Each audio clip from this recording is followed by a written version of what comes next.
Hello, everybody. Welcome back to another 2024 election prediction. This time we have the 2024 Senate races, and it'll be pretty interesting to go through them. But starting off, we're just going to be doing the safe Republican states. Again, Nebraska. It could be interesting because there is an independent running here, and Democrats didn't field a candidate, which I think was a very smart move for them. And we could just take a look at Nebraska really quickly because some people in the comments have brought it up to me in a past video. But yeah, an independent's actually leading the Republican candidate here, but it's only by 2% and 22% undecided. It's in a safe Republican state. Those 22% are probably going to be breaking heavily for the Republican incumbent here. So it is Nebraska. I just thought I'd bring this race into some attention here. But there's only been one poll, and again, it's sponsored by Osborne here, so it's pretty much just an inside poll done by them. I really don't think it's really going to be competitive, which is why I'm remaining it as safe Republican. But let's just keep filling in these states. Then the blue ones. Okay. Oh, do not fill in Maryland, because that's actually a decently competitive race. All right, starting with New Jersey, Andy Kim, he's pretty much the presumptive Democratic nominee. Menendez did raise that if he's exonerated, he would run as an independent. So he's probably only going to get like 6% of the vote if he even gets exonerated, which I highly doubt. I think he's probably going to get convicted this time around. But even if he runs, he has a terrible approval rating. It's only like 7 or 8%. Menendez ain't going to go anywhere. I think it's still a safe Democratic state, even in that scenario. I just don't think anybody would actually vote for someone that has that many convictions against him, especially that really harsh ones. Moving on to the state of Minnesota, it's safe blue. Klobuchar has a very high approval rating. She's frequently won by over 20% in every election she's been in for the Senate. In New Mexico, I also have it as safe blue. Even though there's someone running here who used to be the relative of a former Republican senator here, that isn't enough to really shift the race. I really just don't think so. He's pretty much probably going to out fundraiser by a decent margin. In this state, it's probably going to be likely blue in 2024. So I do think Heinrich would outperform Biden here and just win it by a safe blue margin. Doubt it'll even get competitive. Missouri with Lucas Kuntz. Again, he's probably the better candidate for the Democrats to run, but it's a presidential election year.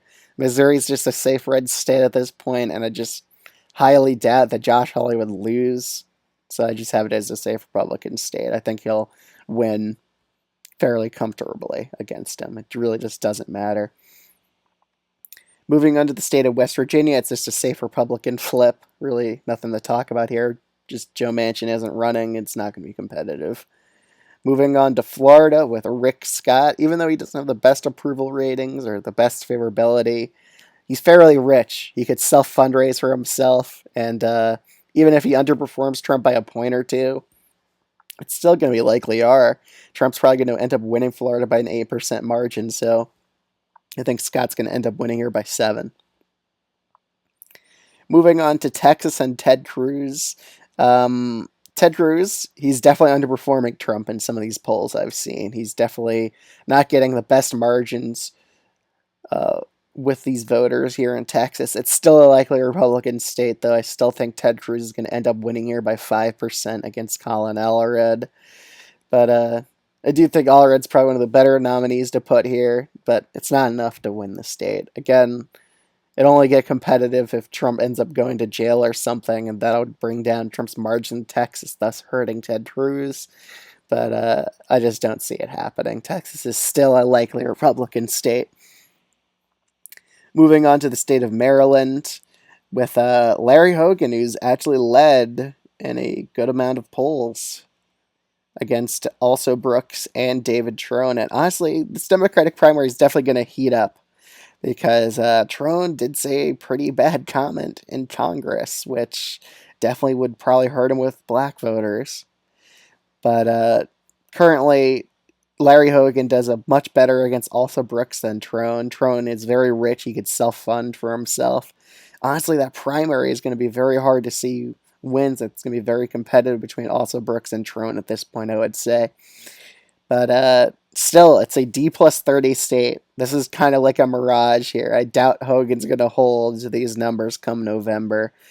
He has to have like hundreds of thousands of split ticket voters here, and Senate races are different from governor's races and just local ones in Maryland. So I just don't think Hogan's going to hold those numbers in Maryland's Senate race, and that's why I still have it as a likely blue state. I do think he would get it under 10 as of right now. Moving on to the state of Virginia, I just don't buy that Hung Kao's even going to win the nomination here. I think another Republican's probably going to beat him. Plus, Tim Kaine, he's a fairly popular incumbent in the state of Virginia. I just don't think it's going to be competitive at all. I think Kaine outruns Biden in the state against the Republican nominee, whoever that is. I just don't see it as competitive. Moving on to Pennsylvania with Bob Casey. Again, Casey's running a pretty solid campaign against David McCormick. He's already labeling him as a pretty much out of stater here, that he's from Connecticut, and that usually works in Pennsylvania. Plus, Bobby Casey just has a fairly high approval rating, so I just think it's a likely blue state. It's really not going to be that competitive. Casey's probably going to end up winning by 6 or 7 points or something like that.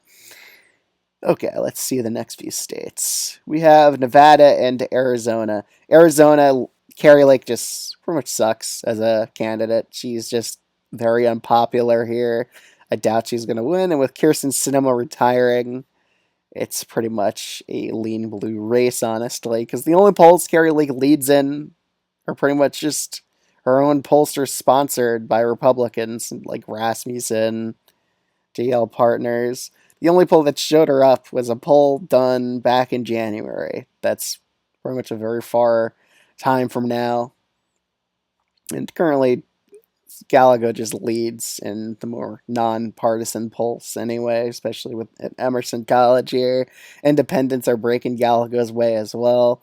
So I just don't see Arizona as that competitive of a race. And Carrie Lake's just a terrible nominee. She's going to underperform Trump in the state of Arizona. I see that happening for sure. Moving on to the state of Nevada, we have a Democratic incumbent in this state. We have a fairly decent candidate in Sam Brown. He's a U.S. Army veteran, so I do think that would be a decent fit. He would definitely be more likable than someone. What was that guy's name who ran in 2022's Nevada Senate race? I already forgot about him. Laxalt. He would definitely probably be better than Laxalt, but so far every poll has risen up in this state. And polls underestimate Democrats here. So those undecideds are probably going to break the Democrats' way in the state of Nevada. So you have this is still a lean blue state. Now we're going on to the interesting ones. With Wisconsin, I've seen a lot of people saying Wisconsin's going to be a lot more competitive or even a Republican flip.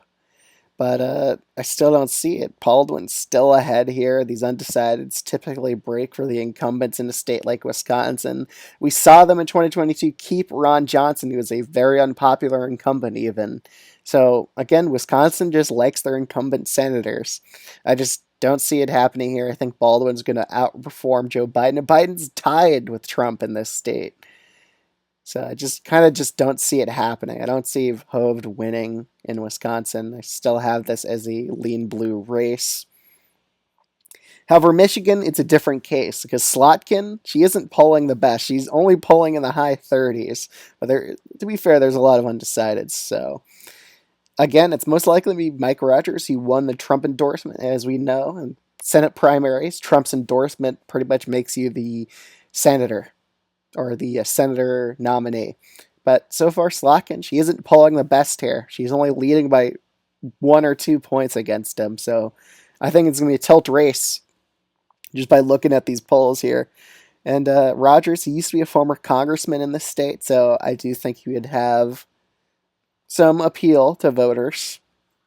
And with Trump actually leading in the state so far, it'll probably have a down ballot effect here. So that's why I'm putting Michigan as a tilt blue state as of right now. I do think Rogers can make this race fairly competitive. Slotkin isn't leading by much. But again, she's Alyssa Slotkin. She won before in a swing district. She won over independent voters. So I think she'll probably be able to do it again in the Senate race. But it's just Biden underperforming Michigan that's really hurting her. And with Rogers as a fairly decent candidate, this is a decently competitive race. So we have Montana and Ohio. We're going to start from Montana. Montana is a lot more doable for Democrats because they only have to get 50,000 ticket splitters, while in Ohio they need hundreds of thousands. And John Tester has a much higher approval rating than Sherrod Brown does, in like the high 50s, mid 50s. That's a fairly decent place to start off in. And so far, in most of the recent polls, John Tester has led against Tim Sheehy by about mid 40s, I would say. So I do think Tester's still narrowly favored to end up winning re-election here.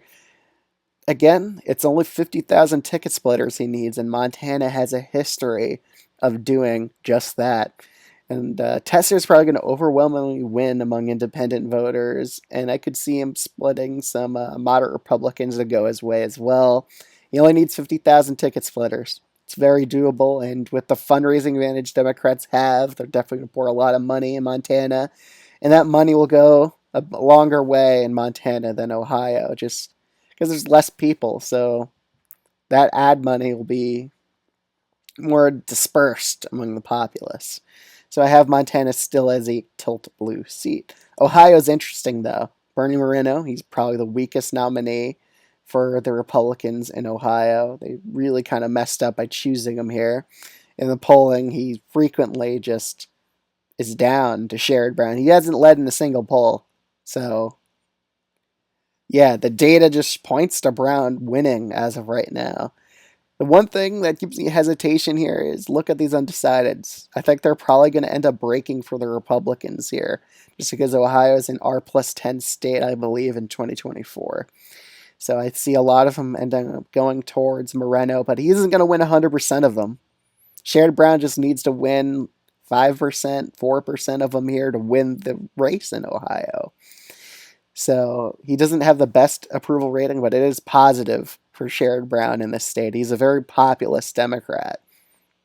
So I really think he's probably going to narrowly win as of right now. However, that could shift. Maybe we'll see these undecideds start to coalesce around Moreno. Maybe the Republicans put a lot more money into him to try to help him win. But so far, can't believe I'm saying this. I have Ohio as a tilt the blue state, surprisingly. And so far, Democrats, if they win the presidency, they win the Senate. However, in my last presidential prediction, I have Trump winning. So even with a 50-50 Senate and Trump wins, his VP will be a Republican. That breaks the tiebreaker, and the Republicans would still carry the Senate in a scenario like this. So it really just needs, Biden needs to win for Democrats to have the Senate. That's just a condition that has to happen because they aren't flipping Texas somehow. They aren't flipping Missouri or Nebraska. But so far, this is how I see the map going. It could easily shift. We could see Republicans start to pick up in Montana, Ohio, and go to a 52 Republican Senate. But as of right now, I think it's a 50-50 Senate. Just looking at the data, Bernie Moreno hasn't led in a single poll in Ohio so far. Montana, John Tester has a very high approval rating. He only needs 50,000 ticket splitters, and Montana has a huge history of that. But so far, that's my predictions for the 2024 Senate election as of April 2024. If you're new to this channel, highly recommend subscribing. And if you disagree or agree with some of these predictions, let me know in the comments down below and I'll answer any of your questions. Other than that, thanks for watching.